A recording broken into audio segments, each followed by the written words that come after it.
All right, friends, welcome to PV Fireside. This is our first episode of launching this thing. It has been long anticipated. We're super excited about this. What is this podcast about? Basically, this is where we experience the epitome of what I always like to say, and that is when the heart slows, conversation flows. And the context where that tends to happen a lot is next to a fire. Maybe a campfire, maybe in your backyard after the coals have kind of settled, after all the s'mores have taken place and that kind of thing. But basically we're here to use this platform to get to know one another as a church family, to appreciate one another more, and to learn from each other. So there you have it. Our first guests for episode 1 is Mikey and Caitlyn Ingman.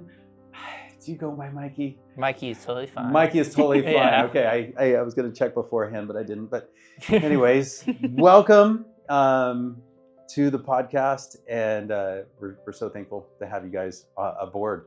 And so, anyways, would tell us about yourselves a little bit. Yeah. Well, you grew up here. Okay. In the church. Yeah, I grew up in Pollock Pines, not that far away, and Okay. I grew up going to Shingle Springs Church, which is just 15 minutes down the road. Okay. A lot smaller. I think it's a total of like Okay. 50 members. Gotcha. So small. But Sure. then, yeah, when I was getting closer into high school, my dad was preaching once a week there and was teaching Sabbath school every week. I was doing the sound booth. I was the only child that went up for children's story, and they did the I children's also- story just for you. Yep. Yeah. And I just collected all the offering. All the offering. Yep. And brought it up. That's And brought awesome. it up. You And also so did children's story a couple times, yeah, every right? once in a while they would have me tell the children's story, basically to myself. Oh, And, it was- okay. and so then my dad was like, "Oh, this is like more like work than Sabbath." So then we kind of we started coming to Placerville. Gotcha. How old were you when you started coming to Placerville? I was probably 14. 14. Very cool. I always knew it was here because I went to EAS, and Sure. it was, all my friends went here. I just was always going to Shingle Springs. So. Gotcha. Mhm. Gotcha. Because Okay. you went to EAS kindergarten through high school. EAS. Yeah. All Kindergarten. the way. Yep. Yeah. K to Okay, 12. K to 12. Okay. Yeah. Yeah. If you don't mind me asking, what year did you graduate high school? 2016. 2016. Gotcha. Mhm. Mhm. Okay. Beautiful. All right. And Caitlyn, what's your history? A little bit of your history. Yeah. Moved around a lot growing up. Mhm. We met in college Mhm. out in Arizona because he decided to go to Arizona for college, and I was living in Arizona at the time, and so we ended up meeting there. Played volleyball and whatever, Yeah. very active. And then a couple years ago, we'd been dating for 4 years by then, close to. Yes, I think it was 3.5. Three and a half, almost 4 years, we decided, hey, let's move back to Placerville because we were really wanting to get out of the city because we were in Phoenix. And his parents called us as we were wedding planning. We were looking at a venue in Arizona. They called us and they were like, hey, we're going to move down to Carlsbad, but we don't want to sell our house in Placerville. Do you guys want to rent from us? Oh, there you go. For very, very cheap. And this was, also like towards the end of like COVID was starting to wind down. And so Sure. we were like, absolutely. Wow. It's kind of like an answered prayer. So Wow. we moved here. Yeah, that's quite the setup. So yeah. tell me about, if you don't mind, how did you guys meet in college? Yeah. Yeah. So me and my buddy were going to play volleyball. Uh-huh. He is a lot more boisterous. Okay. Is Yeah. that if that's a I word? think it's boisterous. Yeah. Yeah. And so he was telling me, he's like, "Oh, you got to find somebody to play with," and I was like, "I will play by myself. I'm not going up to strangers and asking to play." Yeah. And he There was was like like, 3 of you, right? "Yeah, it was 2 or 3 of us." Yeah. And then he just started yelling at people, and Yeah. eventually they were like, "Oh." The group she was with was like, "Oh yeah, come Also play with small. us." Okay. Yeah. There was only like 3, maybe 4 of us or something Mhm. like that. It was a very Yeah. small group, so we Okay. didn't have enough for a full court because it's sand volleyball, which is typically 2 Mhm. per side, Okay. but none of us were good enough to do 2 on 2. Okay. So you're playing 3-on-3. 3-on-3, Yeah. anywhere from like 3-on-3 to like 8-on-8, just depending on the night. Okay. Because Grand Canyon University has these like immaculate sand volleyball courts. Oh, okay. Because they have competitive sand volleyball, so they keep it up, but they let all of students use them whenever they want. Huh. And so we were there, and it was kind of a busy night, and there was only a few of us, so we were like kind of trying to keep one to see if another group of our friends would come. Okay. But we were starting to freak out, like, oh, we're gonna get kicked off this court soon. And then his friends come by, and they're like, hey, can we join you guys? We were like, well, sure, why not? And so we met kind of that way, bonded over the fact that we both mowed lawns growing up. We love the smell of cut grass. Oh, okay. There you go. Oh, wow. That's interesting. Yeah. You both love the smell of cut grass. Yeah. It makes me nervous. Really? Yeah. Why? Because Little League. Okay. Playing baseball. Oh, and so playing in front of a crowd, I was always nervous. Okay. And then there's the smell of the grass. So I associate the two. See, that's part of the reason why I love it, though, because I played softball. Oh. And so I love the smell of the field because I get to play softball. Yeah. Okay. Well, there you go. Yeah. So at what point did Mikey catch your eye? I think we both kind of caught each other's eye pretty early on. Yeah. But we both kind of went through the rom-com, like, dating other people at opposite times type of thing for like a year. Okay. And then, about a year later, we just finished intramural volleyball. It wasn't even a year. I guess it was more like 6 months. It was the next school year. It was about 6 months. We did an intramural the next school year. And afterward, we were like, hey, we get along really well. And like we spent one day and we talked for like an hour and a half just straight. And we were just like, this is really good. Do you like want to hang out some other time? And we both said yeah. And then we got busy with life. And like a month later, he texts me and he's like, were you serious about hanging out? Or was that just like the social nicety of just like, yeah, sure, we'll hang out later, you know? Okay. I was like, no, absolutely, I want to hang out. Yeah. So then we ended up getting some food probably 2 nights later or something like that. Yeah. And we started talking, and we were talking for 9 hours that evening. Yeah. Oh, And yeah. Till like 2 a.m. the next day. There you go. And then we did that 4 of the next 7 nights. Okay. Yeah. What all did you talk about? I'm just kidding. That's everything. Everything. Yeah, everything. Yeah, Honestly, it's one of those times where it just flows and the yeah. connection's there. I love Yeah. it. Oh, that's cool. And I know personally, I was like at a weird part of dating where I was just like, maybe I have this weird expectation of what a partner's supposed to be like. Okay. Because my parents talk about everything. Sure. They love spending time with each other. So I was like, that's what I'm expecting. And anyone I had dated before him, I was just kind of like, so hard to keep a conversation with them. Like 5 minutes in and you're like, okay, what do I talk about, you know? And then we talked that one night for like an hour and a half, and the reason I had to stop was because I had a lab report the next day that I hadn't started. But yeah, after we started hanging out that week, it was 9 hours straight, like almost every single night. And I was just like, so this is what it's supposed to feel like. Yeah. Yeah. And then, You asked me out. I asked her to be, you know, my girlfriend at that point, because I was like, I'm pretty involved in this. This is Right on. This is the person I want to be with. So, Yeah. And then from there, we finished dating in college and kind of kept doing it because she was about a year behind me. So we did that for a few years while I was working in Phoenix. And then we obviously came back up here to Northern California. Beautiful. I am so proud, and I brag that I got to be the officiant at your wedding. And I'm totally okay with being second string, but I'm aware that it was kind of an emergency situation. So remind me how that ended up coming to be. Well, we were honestly at this point we're so glad it was you. We would not have wanted anybody else. Now we barely met. At that point we didn't even know each other really. I think you were pastor at Placerville SDA for only like barely a month or two. Not very long. Yeah, and we had not been to church that much that year. We had just started like a couple months before the wedding, I think. Sure. Right? Yeah, I mean we had been coming intermittently, but then we heard that a new pastor was coming in and going to be there for more than a little while. We were like, let's go take a look at that. And so we got to see you a few times and we were like, yeah, he's really awesome. We're excited to be part of this. Was happy that you were the pastor that they chose, and I was immediately like, wow, he seems like a really good guy and somebody that is very passionate about getting the church together. Yeah. So absolutely. Man. But yeah, so I planned a lot of the wedding myself because I had been working in the industry for a little while. Oh, cool. Okay. But our original officiant was actually a family friend, someone that I worked for at the time, and he was supposed to fly out and do it. And then he had some family things going on, so it was very emergent. Like 3 days before the wedding, he calls me and he's like, "I can't come." Okay. And we're like, oh, we don't know anybody. Who are we supposed to ask, you know? He went through a few people that he had in the back of his mind, like a couple of his old teachers and one of the old pastors.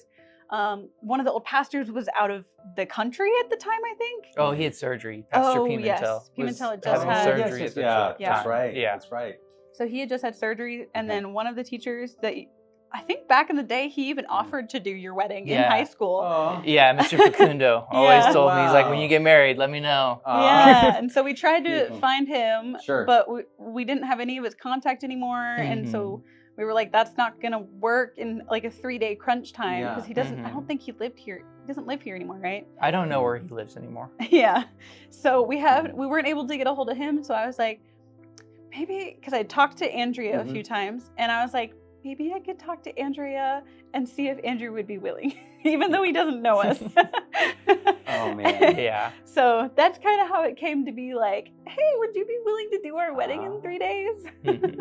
Yeah. Oh man, that was awesome. I was just, that was so fun. Such a lovely wedding. Like, and you know, they say you tell a lot about people by who they surround themselves with, and just the family, the bridesmaids, the groomsmen, just top-notch quality people that love you, that care about you, and anyway, and I get to see some of the groomsmen at the gym on a regular basis. Yeah, well, true. I'm acting like I go to the gym on a regular basis.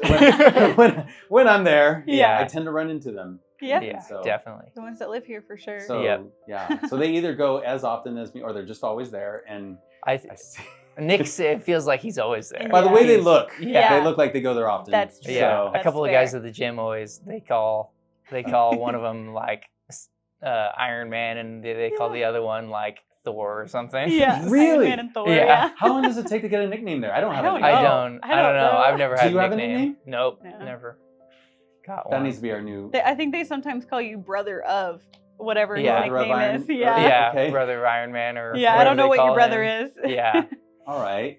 So you kind of have a nickname then. Yeah, it's I'm just known through association. That just needs to be the 2025 goal. Yeah, exactly. Just make sure you're in the gym, pushing it hard. People know you. Exactly. Yeah. There you have it. There you have it. Okay, beautiful. I want to switch gears a little bit, okay, because there was a few Sabbaths ago that you came up to me, beaming, sharing the story of you decided to just start reading the Word. Yeah. And you're like, where should I start?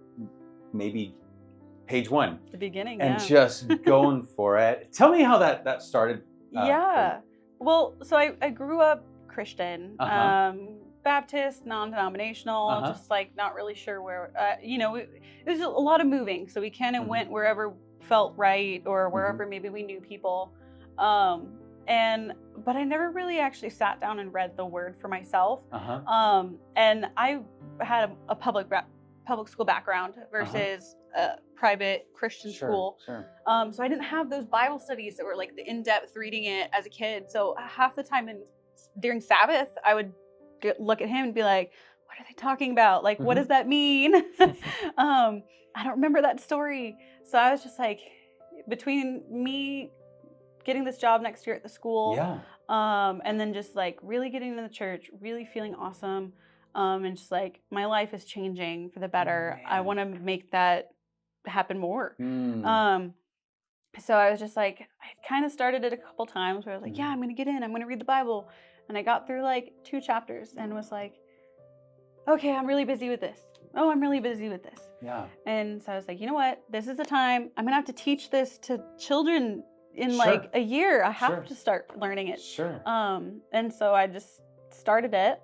I'm a little behind where I wanted to be at this point, but I also picked a very expedited amount of time for it. Gotcha. So on track for like a 365 time frame. Where are you at now? What book? I am in Joshua right now. Nice. Yeah, I just got through Jericho. Through Jericho and some of the surrounding kingdoms. Wow. Yeah. That is probably one of my favorite books, especially of the Old Testament. Okay. Yeah. Okay. That's a I think powerful I'm in book. Joshua 7. I Okay. think as of this morning, Sure. Joshua 7. So, yeah, making my way through it. Nice. Asking lots of questions. Yeah. We have dinner with his parents pretty often. Yes. And okay.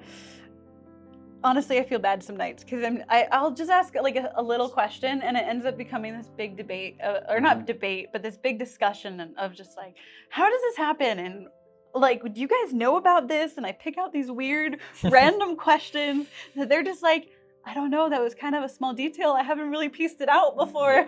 Maybe you should ask Pastor Andrew. And I'm like, okay, let me make a note of it. So it's been fun though. But that's what's awesome. Yeah. Whenever you read the Bible all the way through, you always catch something new, and especially with somebody that hasn't read it all the way through at all. Yeah. They catch a lot of things that maybe if you grew up in the church or you grew up in stuff that they'll catch stuff that you won't even think about. Yeah. And my reaction, I feel like, to some of it is very extreme compared to some of yours, because you're like, yeah, I studied that, and I'm just like, this is brand new information. Sure. And that's such a beautiful thing. One time we had Andrea and I had a gal that we were discipling, and she started reading the Bible for the first time. Yeah. And then we took her on this Teen Bible Academy youth 3-week program that we have, and she was just freshly reading. Yeah. And she was, by the time we got to Teen Bible Academy, she was in it for about, almost a year, and she was in the Minor Prophets now. Oh, wow. At that point. And there was a time where she got in trouble with us because there was like, we have a no romance policy during Teen Bible Academy, and there was a gentleman that was taking a liking to her, and they were starting to seclude themselves in the group and pay attention more to each other. So we're like, we're pretty sticklers on even that dynamic sometimes. So we just kind of say, hey, let's not lose focus. At the end of TBA, exchange numbers, Instagrams, whatever, But so we were talking to her about that, and then and she's like, okay. If you're done, I have a question now. And we're like, yeah, sure. And she's like, hey, so Malachi, and she's just like on fire for everything. Yeah. I think that's so rad because, taking over the classroom. Yeah. And teaching Bible with that fire and that desire and just beaming about it. That's, to me, like the teachers that beamed about it when they talked about Bible in Bible class were like, that's what got us motivated and inspired and taught us to love it as well. So I'm so stoked about you taking on the classroom. Actually, since we've spoken last, I've started my encounter courses because I have to do encounter, the Bible program that the NADD uses.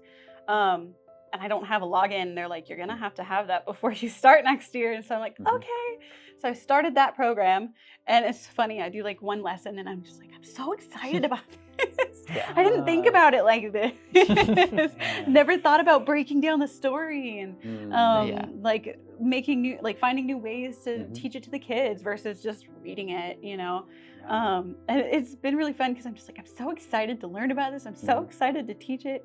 I never thought I would be this excited about it, which I didn't even know I wanted to be a teacher until a couple years ago.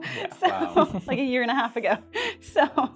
It's been a crazy year and a half getting to where I was. Like, I was honestly really like, before the wedding, before we started coming to church, I was very depressed. I had really bad insomnia. I was just like, I don't know what I want to do with my life. I was just not in a great spot. We started coming to church more often. I was like, okay.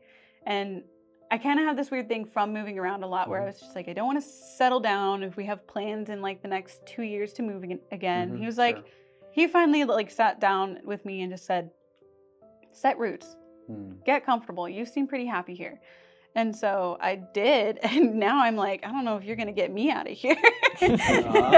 But I started getting into the church. I started really paying attention in Sabbath and getting involved with the people at the church and the school.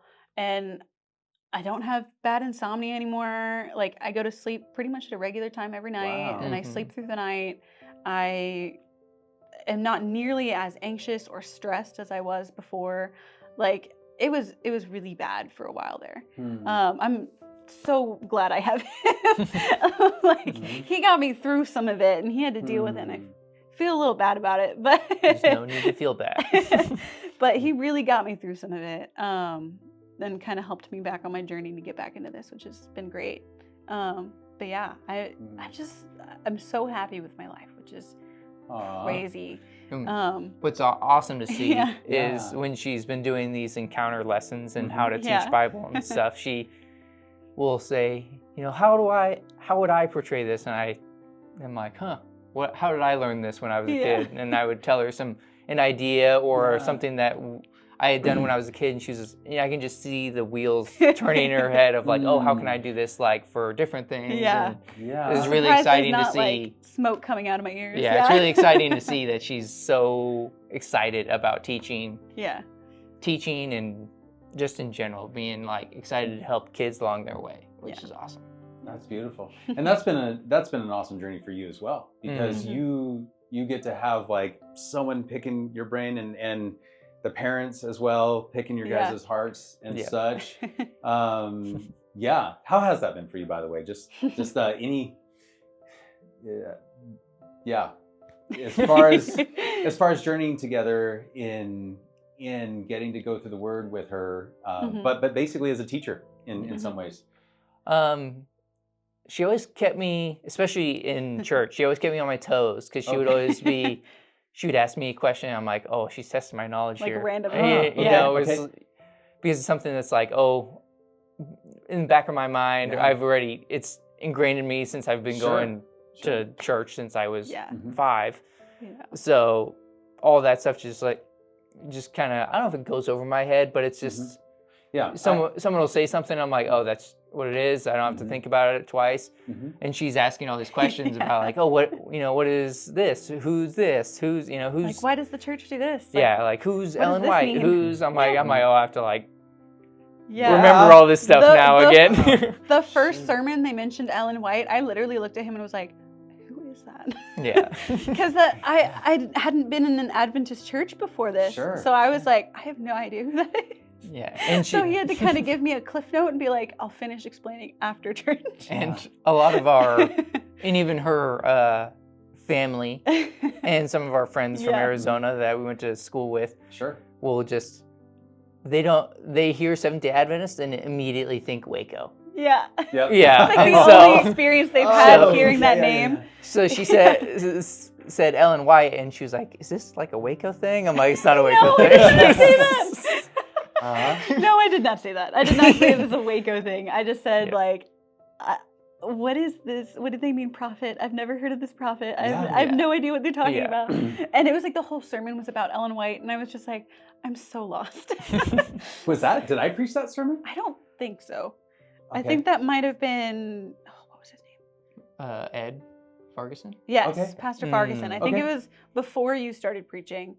Okay. But or like in the transition period when he was still doing it. I think maybe it was you. I don't know. I was thinking, because I don't know if I've talked about her yet. I mentioned her a little bit when I was talking about Adventist history. Yeah, I think it might have been with Ed Farguson. I think it might have been with him. But I was just like, I have no idea what's happening. Sure. I mean, the first time hearing about it, that's well, I had never even heard of Adventism until I met him, and we were like, I think we had already been dating for a while, and we'd kind of started talking about like childhood churches we went to and things like that. And he's like, oh yeah, I went to a Seventh-day Adventist church, and I'm like, what? Yeah. And then like a few months later, I'm like listening to my serial killer podcasts, and they talk about Waco, and I'm like, what did I get myself into? Oh, that's awesome. So I had to come to him and be like, so tell me more about this Adventist church. And so thankfully he taught me more about it, and we actually came to visit like not very long after that, and visited his parents, and we came here and saw one of Pastor Farguson's sermons, and I was like, okay, this not nearly as bad as I thought it was going to be. This is not scary. These are normal churchgoers. Yeah. So that was like something that was a culture shock for me when I went to GCU. Is almost a lot of, and I would say probably a good percentage of the people that went to GCU are Christian. Oh yeah. But a lot of Christians don't know about Seventh-day Adventists at all, and it is just like and a if you do a culture Google shock. search on us, it's not. they're not. They link us to weird things or anything. So it's explaining to some other denominations and people of like what Adventism, Seventh-day Adventism really is, and besides just saying we go on Saturdays. Sure. Yeah. And people always have their comments and everything that they say, but it's just being able to. It was always such a big, and I had to be so patient and like calm with some of it.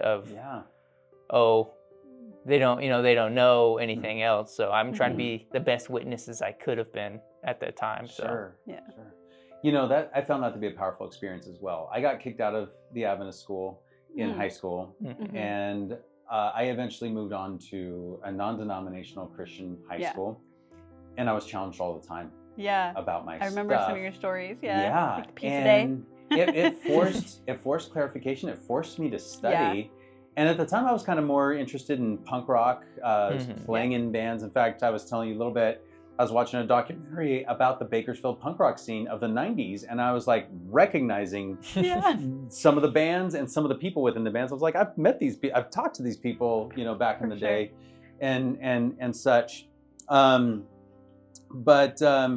Anyway, but because I was challenged with my faith and forced to study, God used that to bring me back around to really delve in and clarify in my own mind what I believe, why I believe it, and eventually discovering that we're blessed with a really wonderful depiction of God and who God is. And every doctrine that we have serves to clarify God in a really wonderful light. And it's the greatest opportunity, in my opinion, to know God intimately.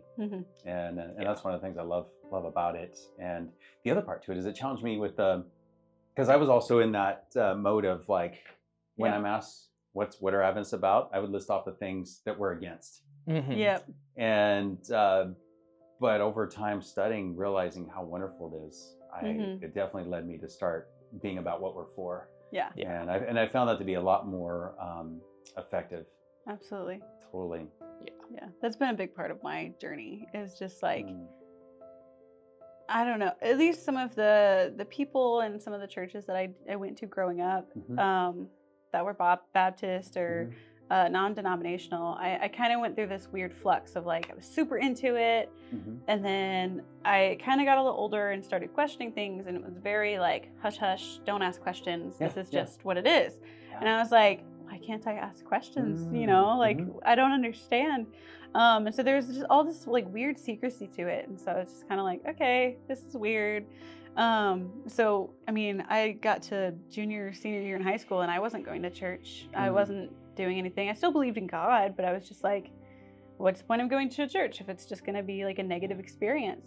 But then going into college, my sister had gone to Grand Canyon.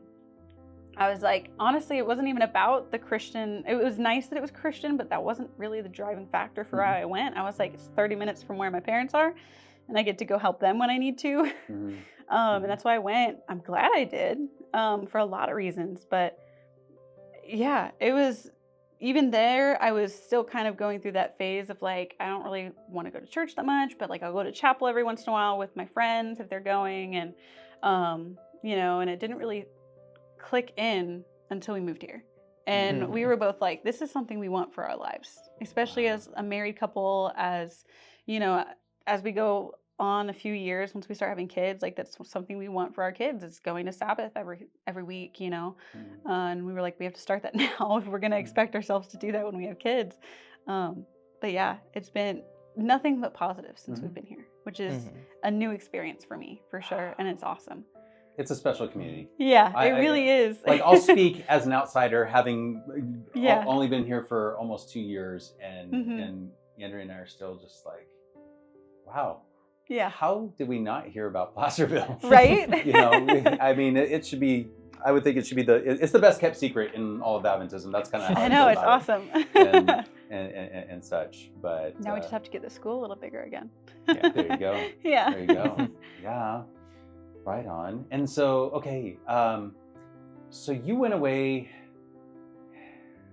Okay, so you came to Placerville at 14, and you left right after graduation? Yeah, so I essentially moved to Arizona because I went to school there. Sure, I came back for one summer, and then every other summer I was either working there or I was doing extra classes. So was it ever your hope or dream to come back home to this area, or were you kind of just, okay, God, wherever you take me? Or it was kind of like I was happy in Phoenix for a while. Yeah.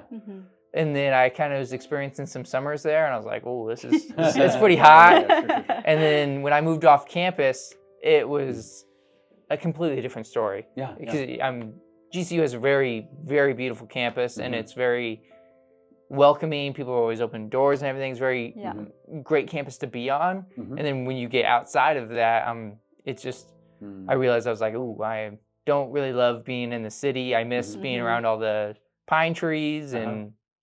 Being out in the forest and in the mountains. That's something I always loved when I was a kid, was just being able to be outside, and it was just peaceful and quiet. I wasn't hearing city noises all the time. So Gunshots I always and felt cars. like it was, I was always closer to God when I could hear him through the silence of just nature.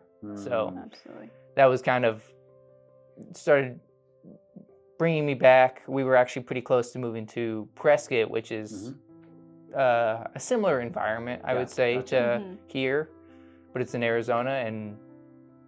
But then we were kind of back and forth of, do we go back to California? Do we go here? And then we were like, we got my parents calling me and saying, "Oh, do you want to rent our place for really cheap?" I think we were actually having a conversation because we were looking at a venue in Prescott, and we went, maybe we should just move here before the wedding and just make it easier if we do choose one of these venues. And we were in the middle of that conversation when his parents gave us a call. They were like, "So, how would you feel about moving?" We were like, "Yeah, okay." Yeah, and so that was kind of like the only thing I needed. I was like, and I had a job at the time I ended up just going, "Oh, I'll find a job when I get there." And she left. She had left her job at the time, so we kind of just came back. And I kept my part-time, that was online. We'll figure out what God wants. Yeah. So. That's what's very significant to me listening to you. And I realize also when I asked the question, here we are in front of the church community that might be watching this. Like, did you want to come back to your community? But I said that knowing that you love this community, but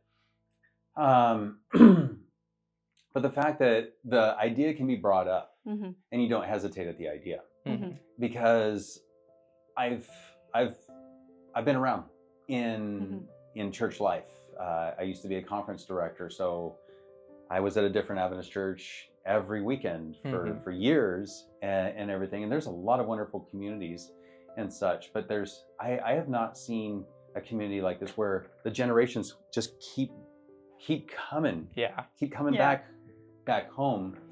And so that's why I was just real curious about that, because anyway, I'm curious about this. What do you think it is that brings everybody back? Like how did the generations do that? The parents that raised you, the grandparents and such. What do you what are they doing right? I think it's just like the town of Placerville itself is also just in a prime position. You're relatively close if you need to get to the airport or anything. So you're not like out in the middle of nowhere and it takes forever to get anywhere. But it's also beautiful outside here. It's like a very good spot of California where it's not ridiculously expensive. And I also just think that the Placerville church community is one that's welcoming. And I remember the first time we walked in here, people were going, "Hey, how are you guys? What's your names?" And they were handing us bulletins and stuff. And that was, you get that at other churches, but when I was when I was in Phoenix, I would go to churches. I would walk in and they would go, "Hello," and they would hand me a bulletin. And sometimes they would just They would just kind of look at you as you walk in, and they're just like, okay. Wow. Yeah. So That's something my mom said when she came to visit both times. Yeah. When she came to visit here. Because she was left by herself by me. A couple times throughout the church service, because I went to go talk to somebody or I went to go do something. And she was like, it was crazy. I've been at my church for like 6 months back home, which they're not at right now because they just moved. But they were like, I've been there for 6 months, and someone finally came up to me and said, oh, hey, welcome to our church. She's like, I've been here for 6 months. And then she came here, and immediately upon walking in the door, they said, oh, who is this with you, Caitlyn? Like, is this your mom? Like, you know, immediately was super welcoming. Like, hey, can you sign in for us into our guest book? And here's a little gift. And then after, when I had left her by herself to go chat with somebody really quick, I don't even remember who it was who came up to my mom, but they came up to my mom and they were like, your daughter's amazing. She's like really gotten into this community.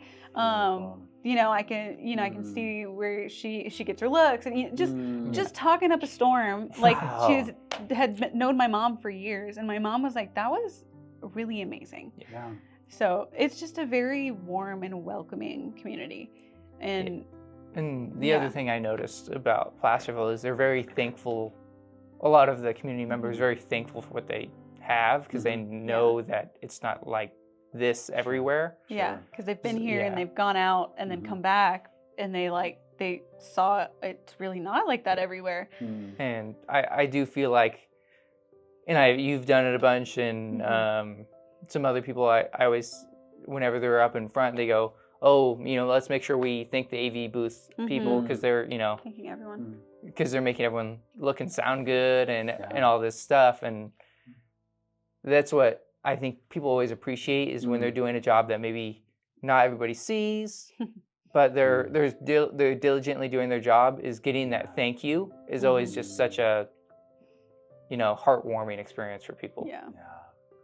And I know I don't do it enough, but my dad would always harp on me about that when I first started preaching. And for a while I preached at the church, you know, our home church, and my dad attended. He'd come and listen to me. And if I failed to thank the special music or anybody or whatever, he'd call me out on it after church. It's like, hey, you forgot to thank the AV. You're like, I had such thank a you, long Dad. list. Yes, thank you. But no, I appreciate it though. He's and try to burn that into me. And he still watches our church services every Sabbath. Yeah, my mom actually streams in pretty often to really? watch you. Yeah. Yeah, because it's pretty often that we go, oh, you know what? Who would like Pastor Andrew's service today?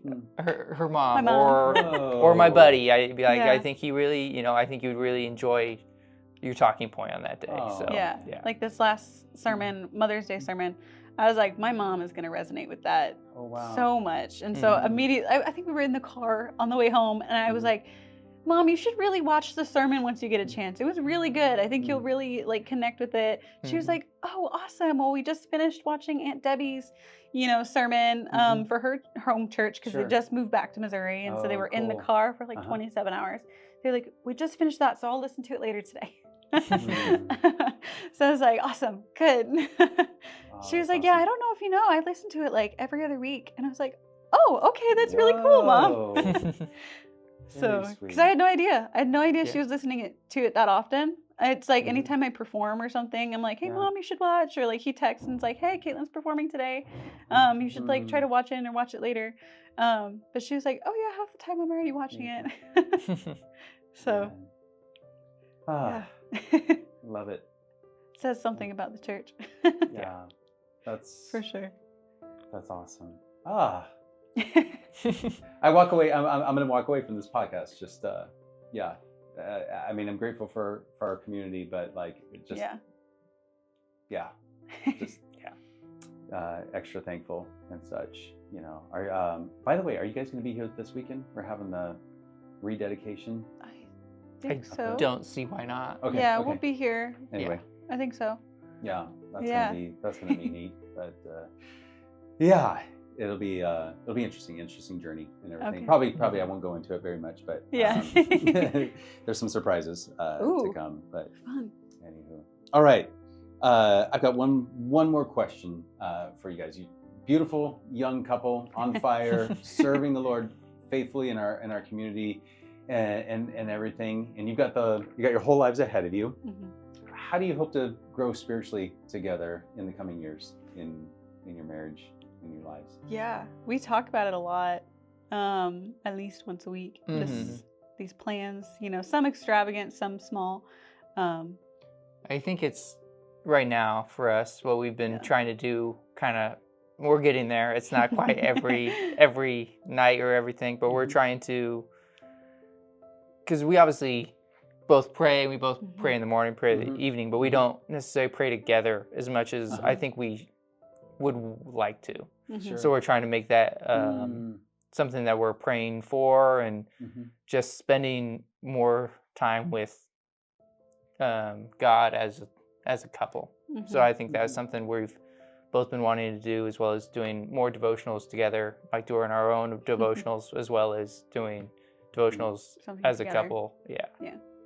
So that's kind of at least the goal I've had in mind going forward for that. One thing we've done also is, I don't know if it was necessarily a conscious decision, but we just kind of like threw ourselves into church and the school, which are, intertwined. And like, I'm talking to my parents, I talk to them at least once a week, and I'm constantly like, oh yeah, my whole life is church and school right now, and it's awesome.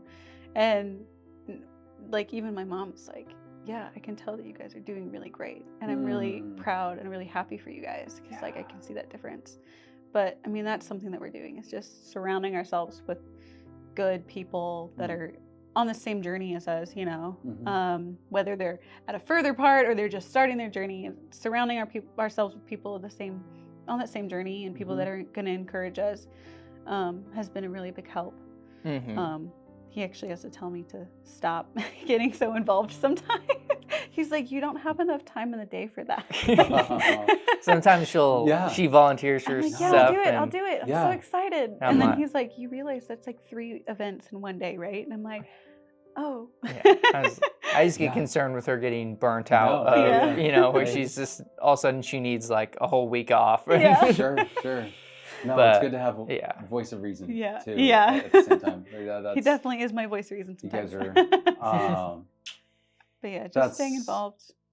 Praying together, doing devotionals, Yeah.